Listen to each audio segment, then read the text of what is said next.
Was this not foretold in shadow? Prise the ignorant dark out from neath your lidded eyes, that you may see how cruelly the dawn breaks.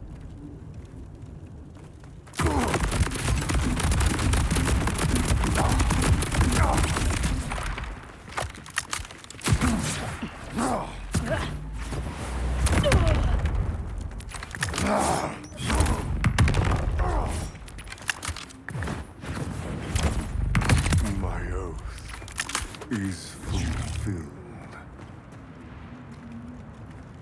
Okay, would love to get a little more context here. And so, a warrior forever fallen found manumission in the Duskclawed Caves, his trespasses made whole. You must have no end of questions, Blighted One. Stay thy wanderings a while, and all will be made clear.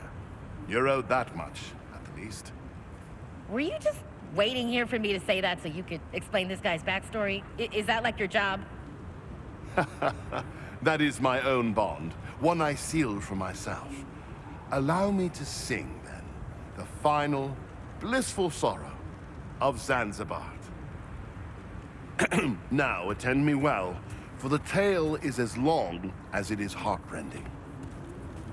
Eons ago, in the age of Argentas, there were first planted in the starry heart of Golestrion the seeds of the 9 sorrows. From each seed, in turn, watered with the blood fire of Golestrion's searing veins, grew the first scions of the Ebon Grove. 9 roots of 9 trees grappled for supremacy in Golestrion's soil flesh. But in the end, it was Hollowbow, the empty ash, which emerged victorious. Of the 8 other sorrows, little is known, though it is said they lie nestled in the subterrane brambles of Hollowbow's roots to this day, writhing in hope of a new spring of bitterest darkness, visiting pains upon our world never before imagined. Of course!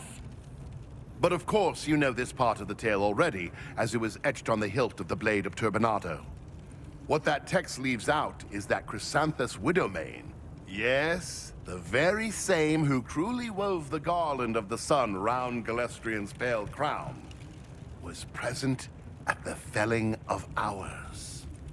You see, after the Ebon Grove took root, Golestrion's Heartstar guttered to little more than an ember as Hollowbow devoured ever more of his light. Each spring, a fresh sapling of blackest ash rose from the rotten loam of Golestrion's carcass. And each autumn, a new leaf of sorrow trembled from the heavens to trouble our world. Each leaf manifesting a new suffering, heartache, mourning, hunger, FOMO. Endless were their number, and endless was our despair. Until there emerged a hero. Ah, you know of whom I speak. Zanzibar, echo of the first thunder, he who trained Chrysanthus to lend his voice to the longing choir in the forbidden harmonies of the Red Requiem. Stunned by the revelation, are you? Yes, it's writ plain on your face. For the longing choir and their number are well known, and Chrysanthus is not counted among them. Well, allow me to dispel your confusion, for you see, Chrysanthus was known by another name in those ages past. Xanthistrel. I knew it! Yes, Xanthistrel the Antiphon and Chrysanthus are one and the same. After Zanzibar's sacrifice destroyed Xanthistrel, he arose anew. Ah, but I'm straying far afield of the matter at hand. It was Zanzibar who trekked across the Shatterglass Plain, who navigated the Amber Labyrinth, who stared the withering Canoness down from her Celestine throne to reach Golestrion's Barrow and the Ebon Grove within. And while the trials of Zanzibar are oft discussed, rarely do even the most wizened of sages ask, why? Why did Zanzibar embark? The answer is clear to anyone who has pored over reams of flavor text as I have. Chrysanthus, Xanthistrel was Zanzibar's fiercest rival and dearest friend, as near to one another as their own shadows, and likewise as warped when darkness fell. As the leaves of the ebon grove piled all about, littering our fields with a litany of sorrows, Xanthistrel wove into the red requiem a hidden melody, a counterpoint to the doleful tones of all the world's anguish, and laced with a whisper of his very soul.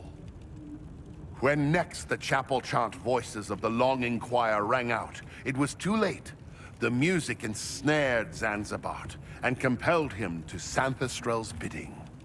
And it was then, with his new power, Xanthistrel took the name Chrysanthus.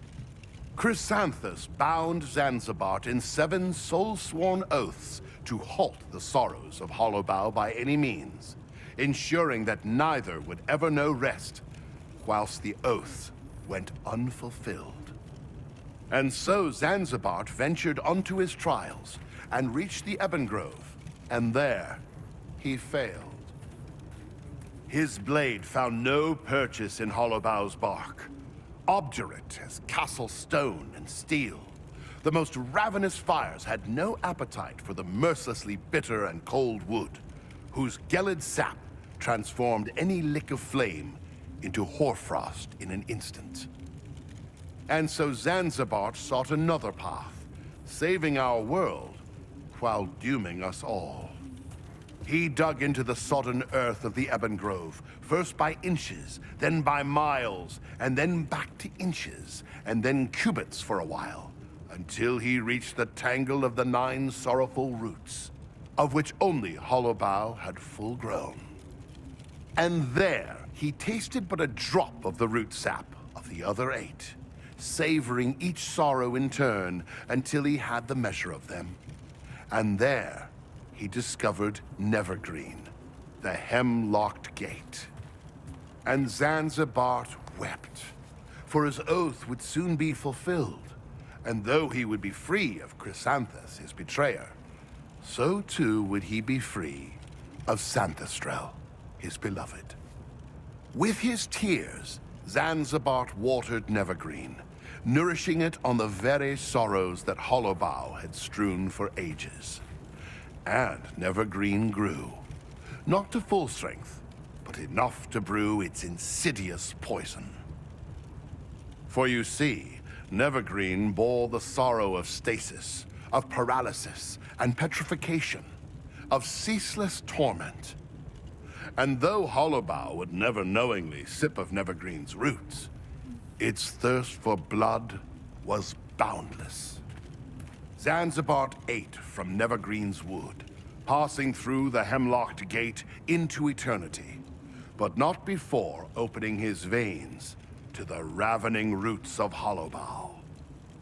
Thus from Zanzibar's crimson cup did Hollowbow taste of Nevergreen's poison, and with it, a taste of the heady brew of betrayal. Even a drop of his heart wine was near enough to halt Hollowbow's passage through seasons entirely, such that never more has a single leaf fallen from its branches. Zanzibar's triumph was heralded far and wide, and he was hailed as a hero, and Chrysanthus lauded in his turn as his dearest friend, and consoled for his pain at Zanzibar's loss. Most thought him dead, though a scant few scholars suspected elsewise. And in a long-forgotten cave, Chrysanthus built a tomb in the hopes of one day finding his rest with his wearied companion. In the end, however, with Zanzibar preserved, Chrysanthus too was doomed to unending. Even after his body perished from this world, his spirit lingered on as a Myrmidon, bound through the Red Requiem and Zanzibar's oaths.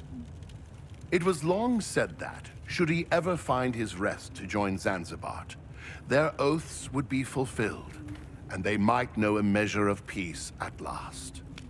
But until now, it was thought to be idle fancy and myth. Now you know the lord of it, and you would do well not to forget. Such lessons, hard as they are in their learning, are often harder still in repeating. Farewell, Blighted One, and may you never see another leaf fall. If you like my story, please leave a comment in the cupped ear of a sleeping pigeon on a moonless night.